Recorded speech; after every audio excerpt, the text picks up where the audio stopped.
bħala ġokeżjoni din nsejħulu budget soċjalment ġust u responsabbli. Soċjalment ġust għax id-diversi miżuri li qed jgħin l-iktar dawk vulnerabbli.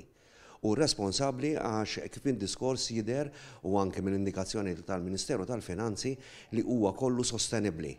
Ovvjament issemmi diversi miżuri li daħlu t-tieni mekkaniżmu tal-kolla żieda fl-allowances, iż-żieda fil-carers allowances. L-iktar waħda importanti għalina huwa li l-Gvern jibqa' jossorbej id-differenza żieda fil-prezzijiet tad-dawl, tal-enerġija, tal-fuel u taċ-ċereali għax hekk jagħti sostenibilità u nemmnu li l-irkupru jkunu aktar veloċi fl-industrija Maltija. Il-grants li tal-employers li għandhom jgħinu wkoll lid-diversi setturi u l-ħaddiema u l-startups. Ovvjament l-aspett soċjali kollu żieda fil-pensjoni ta' 12 euro u nofs, iż-żieda tal-kolla, żieda li qed jagħti wkoll lil ħaddiema tal-kuntrattur li ħajossorbi kollox il-Gvern. Il-proposta li laqgħa tal-unions biex anke nżommu r-relatività fil-ftehim kollettiv kemm dak taċ-ċivil u tas-settur pubbliku huma kollha inizjattivi li ħajjejnu biex jibqgħu iktar flus fil-but għal ħaddiema tagħna